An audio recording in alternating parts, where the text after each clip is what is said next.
Human tracking and surveillance is suddenly such a growing industry.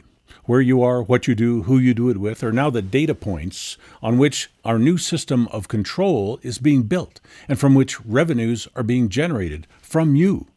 The smartphone is now overtaking the television as the primary instrument of mass social control.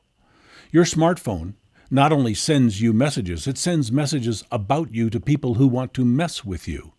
It is total control. By carrying around a smartphone, we are connecting ourselves to a control grid. We are synchronizing ourselves with the policymakers, the agenda setters, central planners, social engineers, political mercenaries, psychological manipulators, along with the usual suspects like the police, thousands of spamming marketers, and an assortment of hackers. Every company, every government agency wants to get to you through that thing you have in your hand. If you are addicted to your cell phone, that is what your cell phone was designed to do. So how do we get out of that?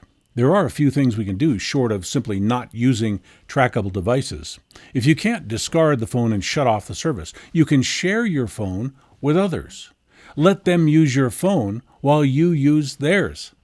This confuses the tracking data and makes the data useless because the data is disconnected from an identity.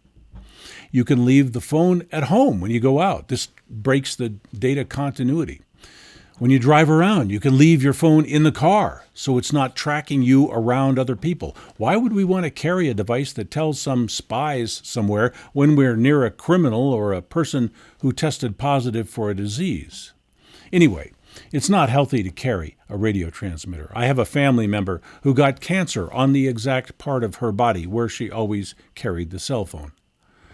Some people think that this Internet of Things is generating more data than anyone could ever look at.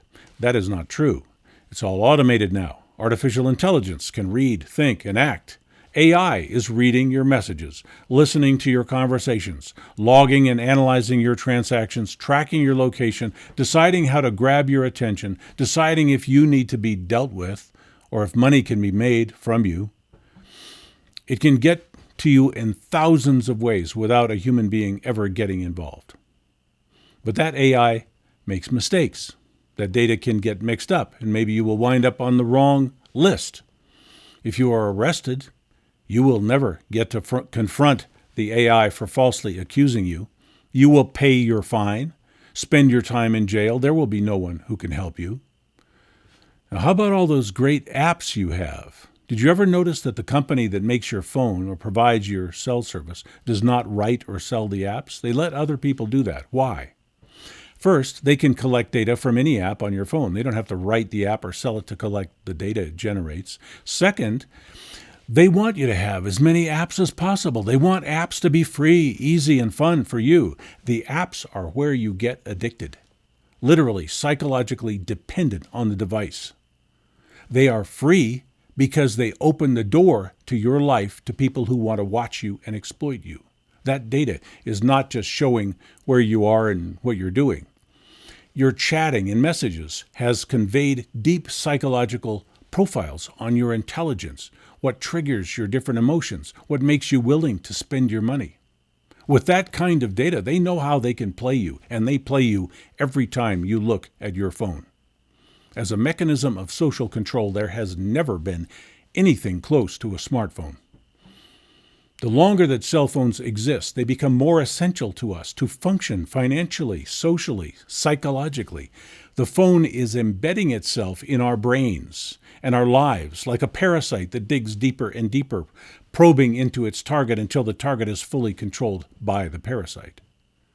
If you care in any way what is on your smartphone, you are in the matrix. You are a member. You are a full participant in that centrally managed social control experiment. Through that phone, someone else is accessing your mind, your money, your behavior, and emotions. They are shaping your view of the world because they not only send messages, they censor messages. They delicately tailor what you get to see and what you get to find out. When you are on your cell phone, you are the property of something else.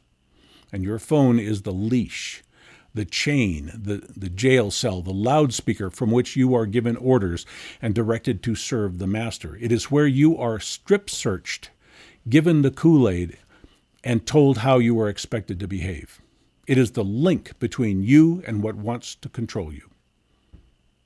When you use that device, you are stripping naked and telling the world they can have you. That you have no fear of being watched, studied, or visited by total strangers with bad intentions. Every time you push a key or button, every time you read a message, every time you feel the need to check in with that device, you are less of yourself and more of what your device is telling you to be. They are not just providing telephone service. You can tell just by looking at the phone. It's not just a telephone. It is a clamp that locks onto your brain and does not let go. I understand this addiction. I have a smartphone. I even use it sometimes. But once a person is addicted, they do not easily become unaddicted. Ask any addiction therapist. To beat the addiction, the addict needs to see that he is addicted. He needs to make a conscious decision to change that. He needs to be willing to take the pain and discomfort of being without that addictive sensation. He needs to envision his life without the addiction and strive for that vision. He needs to create something worth living for after the addiction is thrown away. It's not easy. When we are getting messages from our devices, we can't hear our own thoughts. We can't hear the subtle messages from the people who love us or from God. We can't hear what nature, time, the universe is trying to tell us because we are on the smartphone, the computer, we are watching TV. We are too busy allowing something else to consume our attention, to direct our thoughts, to control us. Will we ever be free of this self-destructive addiction? Will we ever be strong enough to recover the control of our lives that we have lost? Can we do that? My videos are sponsored by long-term emergency storage food at the website preparewithjerry.com.